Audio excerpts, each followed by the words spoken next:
Obrigada, pastor. Uau, gente, que responsabilidade, hein? Agora ele triplicou a minha responsabilidade. A graça e a paz do Senhor, meus irmãos.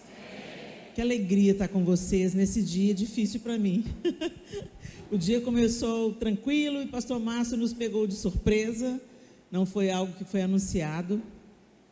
E nem a Renata sabia que ele hoje ia entregar o seu pastorado de 50 anos. Então a gente está emotivo, mas muito, muito, muito, muito agradecidos, porque ele está vivo e certamente podemos ainda contar com seu conselho, com a sua orientação e com a liberdade de dizer, não tem uma hora para você não.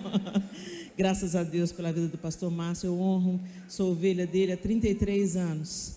Eu posso dizer que ele deixa na minha vida uma marca de humildade, de simplicidade. Pastor Márcio sempre foi um homem muito simples e de integridade, que eu espero honrar como ovelha dele, tudo aquilo que ele deixou semeado e bem alicerçado na minha vida, na minha casa. Ceia do Senhor, que alegria, né, gente, participarmos da mesa do Senhor. E eu quero compartilhar com vocês uma palavra hoje que está em Atos capítulo 12. Você pode abrir a sua Bíblia? Atos capítulo 12. Eu vou usar a Almeida Revista e Atualizada. Nós vamos ler a partir do verso 1. Atos 12, a partir do verso 1. A palavra de Deus diz assim: Por aquele tempo, mandou o rei Herodes prender alguns da igreja para os maltratar, fazendo passar a fio de espada a Tiago, irmão de João. Vendo ser isso agradável aos judeus, prosseguiu prendendo também a Pedro, e eram os dias dos pães asmos. Tendo-o feito prender, lançou no cárcere, entregando-o a 4 escoltas de 4 soldados cada uma para o guardarem, tencionando apresentá-lo ao povo depois da Páscoa. Pedro, pois, estava guardado no cárcere, mas havia oração incessante a Deus por parte da igreja a favor dele. Quando Herodes estava para apresentá-lo naquela mesma noite, Pedro dormia entre 2 soldados, acorrentado com 2 cadeias, e sentinelas à porta guardavam o cárcere. Eis, porém, que sobreveio um anjo do Senhor, e uma luz iluminou a prisão. E tocando ele o lado de Pedro, o despertou, dizendo: levanta-te depressa. Então as cadeias caíram-lhe das mãos. Disse-lhe o anjo: cinge-te e calça as sandálias. E ele assim o fez. Disse-lhe mais: põe a capa e segue-me. Então, saindo, o seguia, não sabendo que era real ou se fazia por meio do anjo. Era real o que se fazia por meio do anjo. Parecia-lhe antes uma visão. Depois de terem passado a primeira e a segunda sentinela, chegaram ao portão de ferro que dava para a cidade, o qual se lhes abriu automaticamente. E saindo, enveredaram por uma rua, e logo adiante o anjo se apartou dele. Então Pedro, caindo em si, disse: agora sei verdadeiramente que o Senhor enviou o seu anjo e me livrou da mão de Herodes e de toda a expectativa do povo judaico. Considerando ele a sua situação, resolveu ir à casa de Maria, mãe de João, cognominado Marcos, onde muitas pessoas estavam congregadas e oravam. Quando ele bateu ao postigo do portão, veio uma criada chamada Rode ver quem era. Reconhecendo a voz de Pedro, tão alegre ficou que nem o fez entrar, mas voltou correndo para anunciar que Pedro estava junto do portão. Eles lhe disseram: estás louca? Ela, porém, persistia em afirmar que assim era.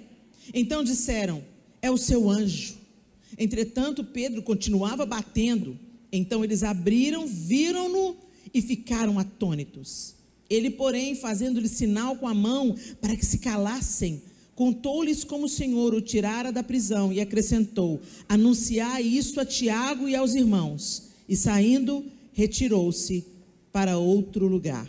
Sendo já dia, houve não pouco alvoroço entre os soldados sobre o que teria acontecido a Pedro. Vamos até aí. Esse episódio fala muitas coisas e ensina muitas coisas para a gente. Primeira coisa que é bom a gente lembrar que esse episódio aconteceu com Pedro.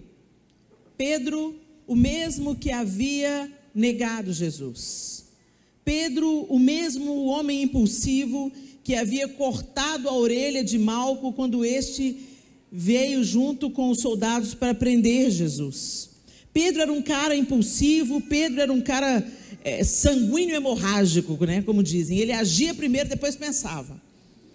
E Pedro, tantas vezes, tão audacioso, mas ao mesmo tempo tão vacilante. Pedro, em um momento, fala com Jesus: Jesus, tu és o Cristo, Filho do Deus vivo. E daqui a pouco ele quer impedir Jesus de subir para Jerusalém para ser morto. E escuta do mesmo Jesus que disse: eu te digo, Pedro, que não foi carne e sangue que te revelou. Daqui a pouco Jesus está falando: arreda Satanás. Então Pedro era essa pessoa que fala: claro que o senhor não vai morrer, se for preciso eu vou morrer pelo senhor. Daqui a pouco está arrancando a espada, cortando a orelha do outro, e daqui a pouco foge e nega. Pedro é tão a gente. Nós somos tão parecidos com Pedro. Um dia a gente está morrendo por Jesus, outro dia a gente está negando a Jesus com as nossas atitudes e com as nossas escolhas. A gente gosta muito de criticar Pedro, porque a gente critica tudo aquilo que a gente se vê, né? O outro funciona muito como um espelho, que te incomoda muito no outro, na verdade pode estar revelando muito do seu próprio coração. E Pedro é esse homem, e começa o texto falando que por aquele tempo, que tempo? Aquele tempo Jesus já tinha morrido, já tinha ressuscitado, já tinha sido assunto ao céu. Seus discípulos já haviam sido empoderados pelo Espírito Santo para testemunhar de Jesus por toda a terra. Foi para isso que eles receberam poder, para serem testemunhas de Jesus. Não foi para ganhar notoriedade particular, não foi para se transformarem em famosos, não foi para afirmar que tudo que tinha acontecido era verdade e que eles eram para ser tratados de uma maneira diferente, com honras, não. Eles foram cheios do Espírito Santo, e aqueles 11 homens oscilantes, meio acovardados e trancados em casa, com medo de serem os próximos na fila da crucificação, se transformaram em homens ousados, dispostos a morrer pelo Evangelho. E eles se alegravam diante da possibilidade de fazê-lo. Eles se achavam dignos de serem perseguidos por amor a Cristo. E esse Pedro foi preso, e Tiago, irmão de João, morto. Você já pensou o que é isso? Uma coisa é você ser perseguido. A gente fala aqui no Brasil que a gente é perseguido. Gente, isso é uma tremenda cara de pau. Falta de vergonha na cara a gente falar que está sendo perseguido. A gente tem um incômodo aqui, outro ali, um vizinho chato, alguém te despreza pela sua fé, né? Não quer ouvir o seu evangelho, zomba de você, mas perseguição é outro nível. Perseguição é, você pode ser preso e morto por causa de entregar uma Bíblia, por exemplo. No Oriente Médio isso acontece com recorrência. Você pode ser morto por dar Bíblias de presente. Você pode ser preso se for pego em praça pública pregando o Evangelho. Isso é perseguição. E perseguição é o que está acontecendo nesse contexto aqui. Tiago foi morto.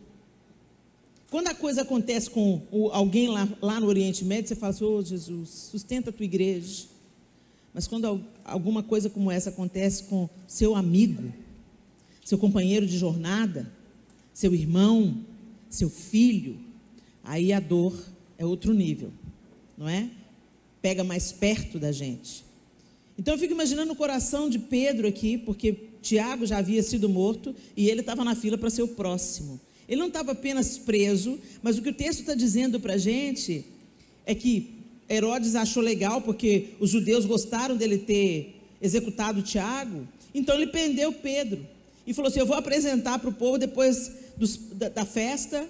E o que ia acontecer? Certamente ele ia ser condenado à morte. E é interessante que a gente nota que, meu Deus, que medo é esse desse homem, né? Tanta guarda para prender um único homem. 4 guardas. 4 guardas de 4 homens, 4 escoltas de 4 homens. E ele ainda estava entre 2 soldados, acorrentado, e ainda preso. Eu falei, meu Deus, que medo, hein? Que aterrorizante que esse evangelista ousado se tornou. Aquele que anuncia o evangelho ousadamente, ele se torna realmente uma ameaça para os planos das trevas. Eu quero que você entenda que o Senhor tem te dado tudo que Ele tem te dado, não é apenas para te mimar, te proteger, marcar a sua identidade. O evangelho não é sobre você. O evangelho é sobre transbordar. O evangelho não é para reter. O evangelho é para servir. O evangelho é para ser anunciado. O evangelho é para saquear o inferno. O evangelho é para libertar os cativos. O evangelho é para trazer vida onde há morte, luz onde há escuridão. O evangelho não é para a gente se isolar no gueto gospel. O evangelho é para vazar pelas paredes da igreja, pelas janelas da igreja e ir transformando tudo ao redor. Então, onde você mora, o evangelho está plantado. Então, como é que está a sua vizinhança? Sua vizinhança está sendo cuidada, discipulada, orientada, amada, cuidada, provida? Porque é para isso que você foi plantado lá na sua vizinhança difícil, com aquele seu vizinho endemoniado. Pois é, onde tem a luz, é a treva que tem que bater em retirada. Muitas vezes a gente está com uma vizinhança difícil e você, eu quero ir embora, Deus, me tira daqui. Não, Deus não vai te tirar de lá não, lá é o seu campo missionário. Tem gente que está querendo ir para a África, mas não quer pregar para o vizinho.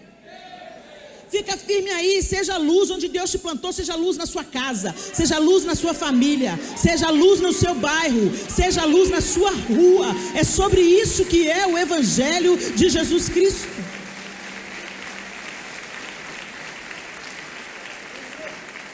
Nós nos tornamos ameaçadores e inconvenientes quando o inferno percebe que onde você passa a luz brilha e pessoas são transformadas. E era isso que estava acontecendo aqui.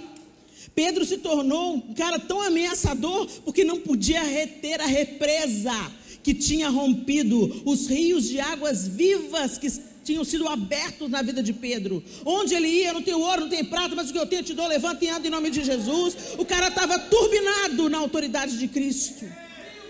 E isso enfurece o inferno. Quando as coisas estão muito calmas para nós, é uma evidência de que a gente não está incomodando o inferno. Suspeite. Às vezes o que você pensa que é bênção de Deus na sua vida, essa tranquilidade é água parada e aprovação do inferno. E aí, quando Pedro está lá, tranquilo. Se eu tiver que viver, vou viver. Se eu tiver que morrer, vou morrer. Interessante que o texto diz para nós que a intenção de Herodes era entregar, depois da Páscoa, Pedro para ser morto. Estava guardado no cárcere. E o texto diz assim, que havia oração, mas havia oração incessante a Deus por parte da igreja a favor dele. Gente, será que nós estamos nos mobilizando? Mais uma coisa que a gente tem que aprender com esse texto. Será que nós oramos só pelas causas próprias? Ou nós entendemos que existem servos de Deus que estão posicionados estrategicamente na cidade, na sociedade, liderando os trabalhos de grande porte e sob muito ataque? Será que você se mobiliza, tira um tempo do seu dia para se mobilizar em oração por esses homens e mulheres que estão na linha de frente de uma batalha que você não daria conta de lutar? Eu acho interessante que as pessoas gostam muito de mim e falam assim, Helena, você me pastoreia pela internet. Mentira, não te pastorei não. Quem te pastoreia são os pastores dessa casa, que tira carrapicho, que vai no velório, que faz casamento, que te escuta, que te puxa a orelha, que anda com você a segunda, a terceira e a quarta milha, depois que você é extremamente decepcionante, que lida com as questões da sua casa. É fácil a gente achar o pastor do outro bonito? Acha o seu, honra o seu, ora pelo seu. Adota os seus pastores, os pastores dessa casa, em oração e súplica. Seja grato pelos diáconos dessa casa que servem você. A gente tem uma tendência de valorizar sempre o que é de fora, o que é do outro. Mas Deus levantou um time de pastores nessa casa que cuida pessoalmente de vocês. A igreja aqui nos ensina, Pedro estava preso, mas a igreja estava orando incessantemente. Sabe o que é incessantemente? Sem parar, sem parar, sem parar, sem parar, sem parar, sem parar. Aí o Senhor inclina os ouvidos à oração da igreja e dá ordem ao seu anjo. E o anjo chega, toca ao lado de Pedro e fala: vamos embora, Pedro, levanta. Não ficou de mimimi com Pedro. Não ficou passando a mão no Pedro, falou: Pedro, está aí, né, Pedro? Você é um homem valente. Não. É tão interessante, eu vejo esse tocar do lado, tipo assim, ó. Bora. Anda logo, vamos vazar, Pedro. E Pedro estava assim, meio dormindo, meio sei lá, porque ele falou assim, eu não sabia se era sonho, se era verdade. Na hora que falou, vamos embora, as correntes já caíram. Não, quando Deus quer libertar alguém, gente, não tem cadeia, não tem 4 guardas de 4, não tem corrente, não tem prisão. Não há difícil ou impossível para Deus. A gente tem que entender isso de uma vez por todas. Às vezes a gente olha para a nossa circunstância, para aquela pessoa que a gente está orando há muito tempo e a gente não vê resultado. Deixa eu te falar, continua no seu posto, continua orando. E não duvidando de que não há cadeias que Deus não possa romper na hora que Ele quiser. Mas fique fiel e permaneça no seu posto de oração. Tem gente que ora 1 ano, ora 2 anos, ora 3 anos, e fala assim, Deus não quer não, deixa para lá. Na hora que Deus mandar, para de orar porque eu não quero, aí você para. Se Ele não te falou nada, continue orando. Continue orando. Continue orando.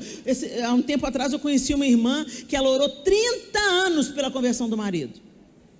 Eu falei, 30 anos, pastora, mas eu não desisti. Agora está aqui comigo, está mais na igreja do que eu. Agora eu tenho que ir falando, vamos embora bem, vamos embora bem, vamos embora. E ele não quer sair da igreja.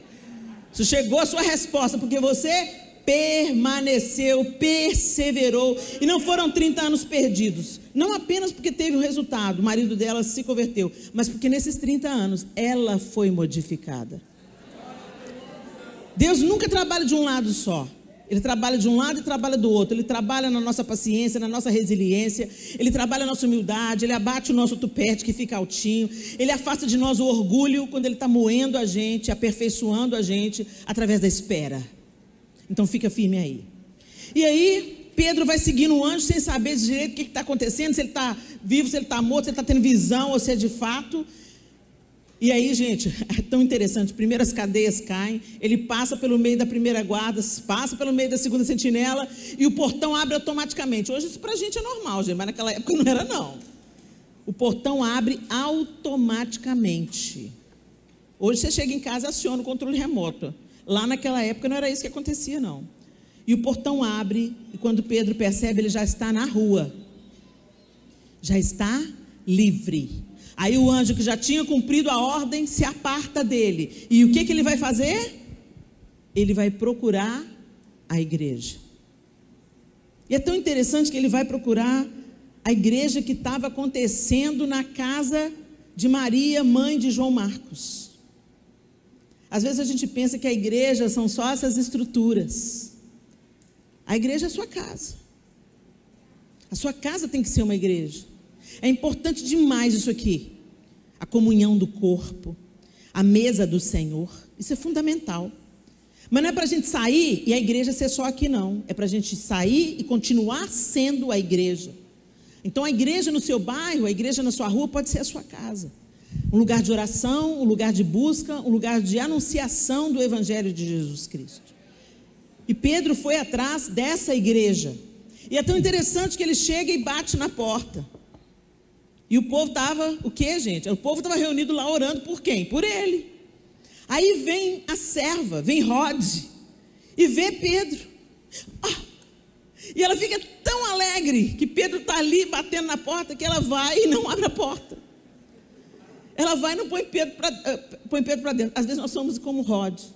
Nós somos tão entusiasmados com aquilo que Deus está fazendo que a gente não faz a parte que a gente tem que fazer. A gente fica só se alegrando. Uau, Deus está libertando, Deus está curando. Abre a porta, Deus está libertando. Olha isso, Deus tirou Pedro. Abre a porta, Rod, porque eu posso ser preso de novo. Completa a obra, faz a sua parte. Às vezes a parte da gente, é uma parte tão simples. Era só ela abrir a porta. Mas ela deixou que a empolgação e a alegria ela não cumpriu o que ela tinha que fazer imediatamente. Pedro continuou ali, na berlinda. Ele podia ter sido preso novamente enquanto ele batia. E Rod ficou tão alegre que foi lá contar para o povo. Às vezes a gente quer contar para o povo as bênçãos do Senhor, ao invés de continuar no nosso posto, ou fazer o que a gente tem que fazer. Ela vai, se volta para o povo e fala: Pedro está aí. O povo estava o quê, gente? O povo estava... E o que eles fizeram? Não, é mentira. A gente é a gente, não é a gente? Você está orando, mas quando a bênção chega, você duvida. Ah, será que é isso mesmo? Será que é Deus mesmo que fez? Será que é? E Roger está falando: Pedro está aí na porta. Ô, mas está doida. A menina está doida, está com tanta vontade, coitada, que está doida. Alguém vem anunciar para você o que Deus está fazendo. É doido. Está vendo? Não é bem assim, não. Já aconteceu isso com você? Deus faz um sinal, uma maravilha. Fulano foi curado do câncer. Mas agora vai ter que fazer exame 5 anos, né? Vamos ver se isso não vai voltar. Vamos ver se isso aí não é um placebo, né?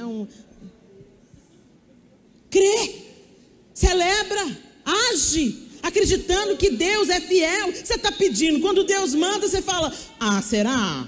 Aí ele falou assim: é o anjo dele. Ou seja, mataram Pedro.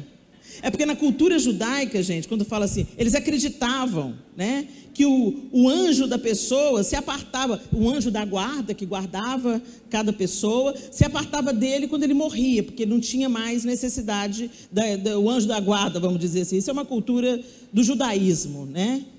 E aí, você deve ter visto o anjo dele. Você deve ter visto um fantasma. Não é bem assim. Mas Pedro continuou batendo, e eles vieram e ficaram maravilhados. Eles ficaram maravilhados com aquilo que eles estavam vendo diante dos olhos deles.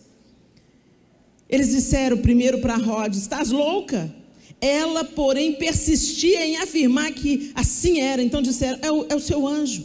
Entretanto, Pedro continuava batendo. Então eles abriram, viram-no e ficaram atônitos. Ele, porém, fazendo-lhe sinais com a mão para que se calassem, contou-lhe como o Senhor o tirara da prisão, e acrescentou: anunciai isso a Tiago e aos irmãos. Não ao Tiago, irmão de João, mas ao Tiago, irmão de Jesus, que era um dos líderes da igreja em Jerusalém. Ou seja, leva aquilo que Deus fez comigo, leva a notícia para aqueles que também estão sendo perseguidos. Leve esperança. O Senhor continua conosco. É o Senhor quem determina o nosso fim. É tão interessante que depois Pedro foi executado. O Novo Testamento, ele não diz isso. Ele diz apenas Jesus profetizando quando ele se encontra com Pedro ali na praia, onde ele pergunta: Pedro, tu me amas? Pedro, tu me amas? Naquele episódio, Jesus fala para Pedro a maneira como ele iria de morrer. Fala: Pedro, vai ter um dia que você vai ser amarrado e levado para um lugar que você não quer ir. E o texto diz para a gente que Jesus estava dizendo a ele como ele haveria de morrer para glorificar o nome do Senhor. Há outro tipo de escrita, na tradição, diz que Pedro foi crucificado de cabeça para baixo nos arredores de Roma, por volta do ano 67 depois de Cristo. Mas a Bíblia não afirma isso. Mas Jesus diz claramente que ele iria ser sacrificado, como Jesus também foi. Ele também glorificaria a Jesus através da sua morte. Então, peraí, Deus livrou Pedro numa hora e não livrou em outra? Deus tem um plano e a hora dele é perfeita.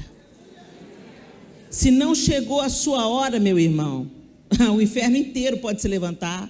4 guardas de 4, correntes, cadeias, prisão, portão de ferro, Nada vai tirar a sua vida e nada vai impedir o agir de Deus em você. Não há nada que o Senhor não diga, vai e faça com os seus anjos, que eles não façam.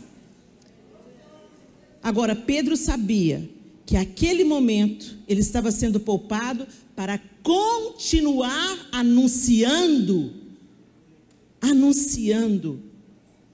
a morte e ressurreição de Cristo. Toda vez que nós partimos o pão, comemos do pão e bebemos do cálice, nós estamos anunciando a morte do Senhor até que Ele venha. A morte para a redenção de pecados, a sua ressurreição, para nos reconectar com o Senhor. Essa é a nossa esperança. Jesus vem.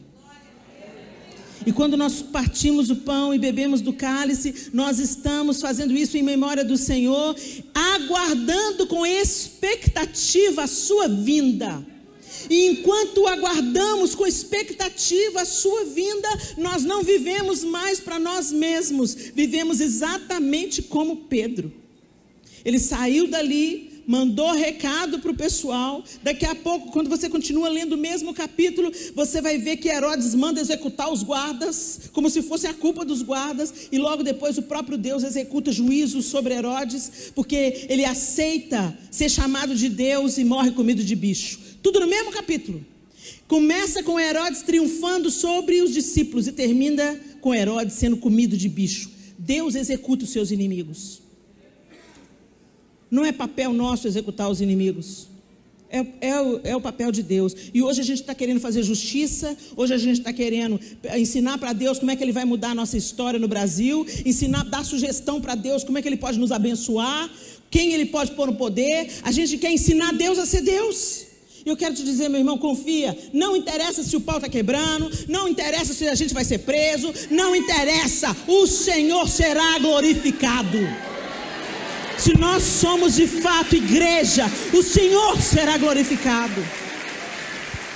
E nada vai fazer a gente declinar do nosso propósito. Pode bater, pode prender, pode tentar matar. Só vai me matar na hora que o meu propósito acabar. E enquanto o meu propósito não acabar, eu vou abrir essa minha boca grande para falar: o Senhor reina, Ele vai dar um fim à injustiça, à impiedade, e Ele vai nos dar novos céus e nova terra, porque ninguém conserta essa bagaça a não ser Jesus Cristo, o Rei.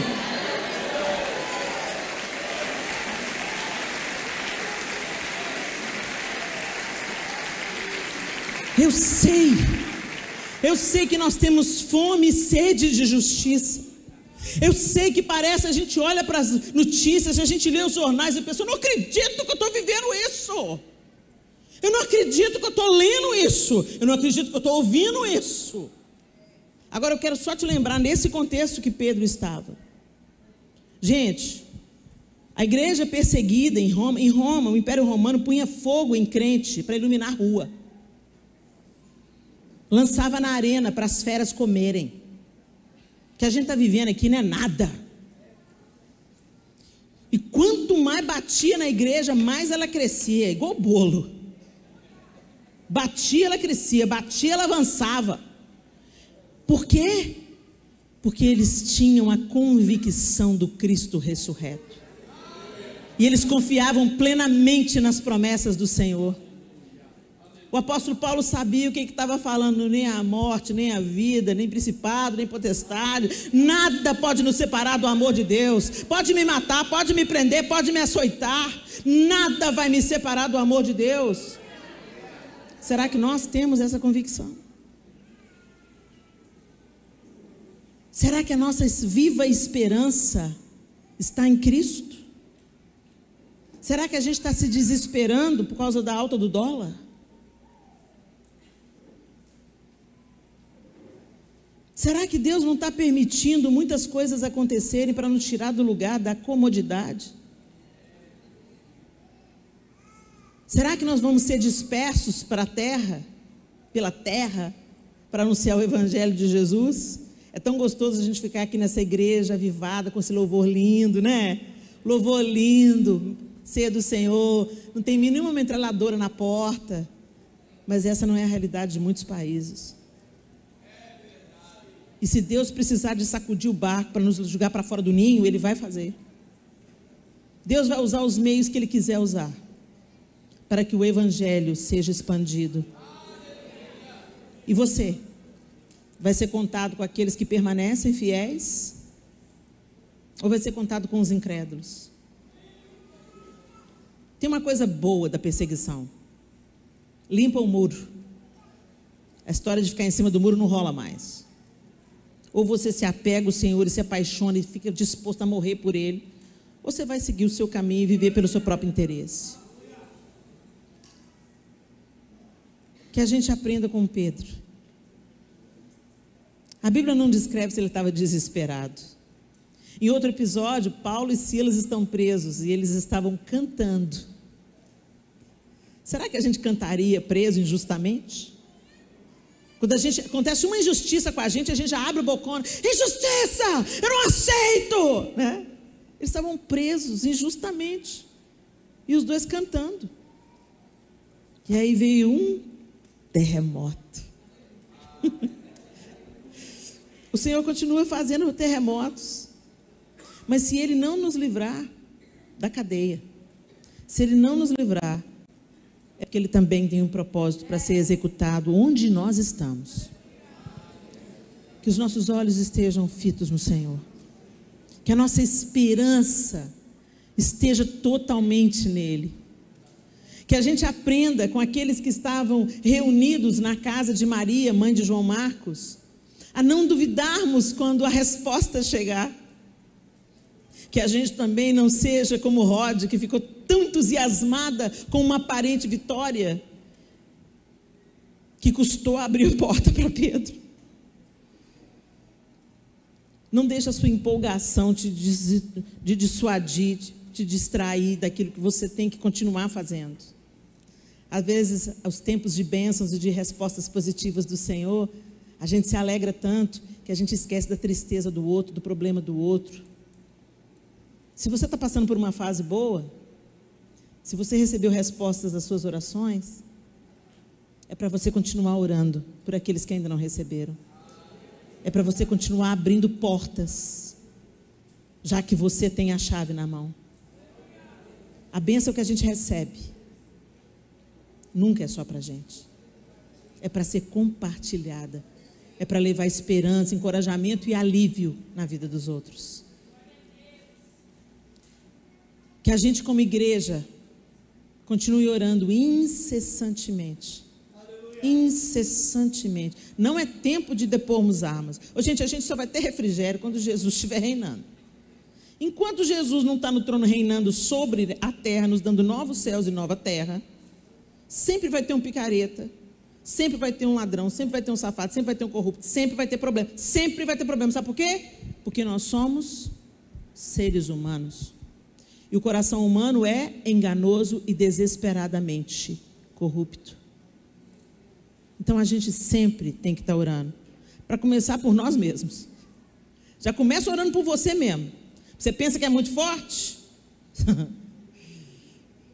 Não brinca não, faz como José, entendeu? Não fica não, sai correndo. Não fica não, não fica confiando. Isso nunca vai acontecer comigo. Fica caladinho para Jesus te dar vitória. E se for preciso, pernas para quem te quero. Foge da tentação. Foge da aparência do mal. Permaneçamos firmes. Como Pedro permaneceu. Ele saiu da prisão. Fechou a boca. Agora eu vou maneirar, né? Já que o Senhor me deu livramento, então agora eu vou maneirar. Não. O Senhor deu livramento para Pedro, para ele continuar anunciando a verdade. Deu livramento porque o tempo dele ainda não tinha chegado de glorificar a Deus através da sua morte. Então eu estou te dando mais vida, Pedro. E eu estou te dando mais vida para você continuar ensinando a verdade, anunciando a verdade, operando sinais e maravilhas em meu nome. E é por isso que a gente está vivo aqui hoje. Não é para a gente vir comer do corpo de Cristo, beber do seu sangue em memória dele, para voltar para a nossa vidinha confortável e egoísta. É para a gente andar por aí, pelas ruas do Guarujá, transbordando Jesus. Feche os seus olhos.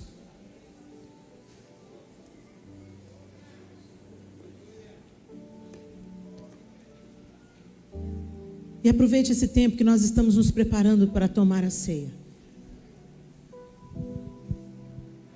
para não ser achado indigno. A palavra de Deus diz para nós examinarmos a nós mesmos antes de nos assentarmos à mesa do Senhor. Talvez você está vivendo a religião, Deus tem te dado tantas possibilidades, Deus tem te abençoado, te provido, te consolado, respondido às suas orações, e você, satisfeito com seu bem-estar, não tem compartilhado,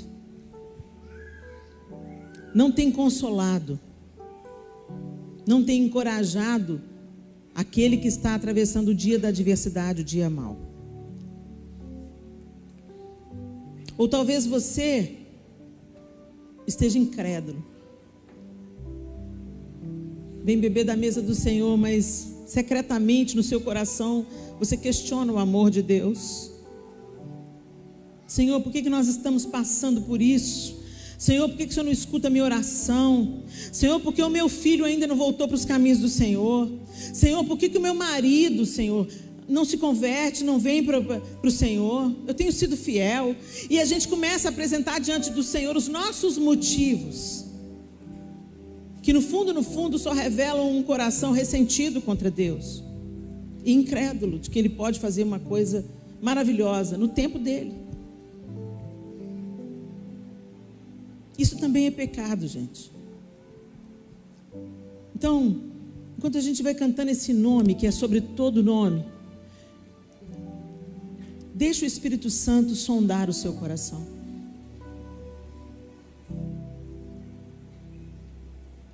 Deixa o Espírito Santo colocar a sonda em você aí. Será que você está vivendo ousadamente como Pedro, descansado que o Senhor está trabalhando? Pedro estava dormindo.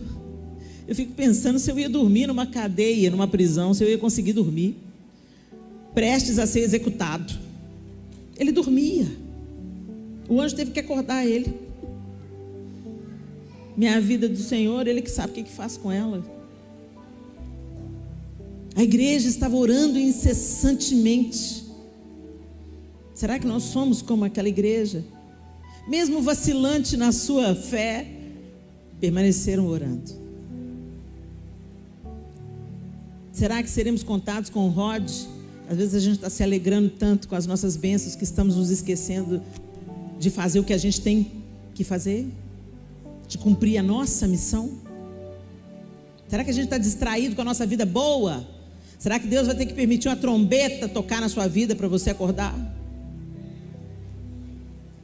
Que o Senhor nos ajude a cumprir o nosso propósito e vocação, a sermos igreja, a orarmos incessantemente, a abrirmos as portas, a sermos facilitadores para que a salvação chegue a tantos que precisam, e que nós sejamos fortalecidos na nossa fé, em nome de Jesus.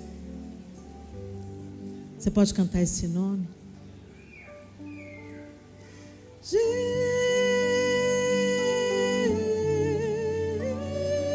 Jesus, Jesus,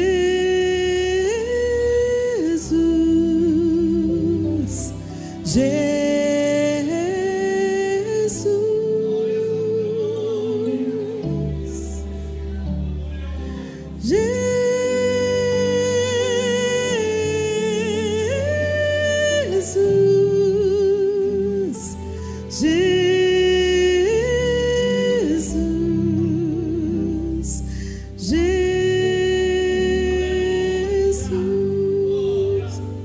sobre todo nome.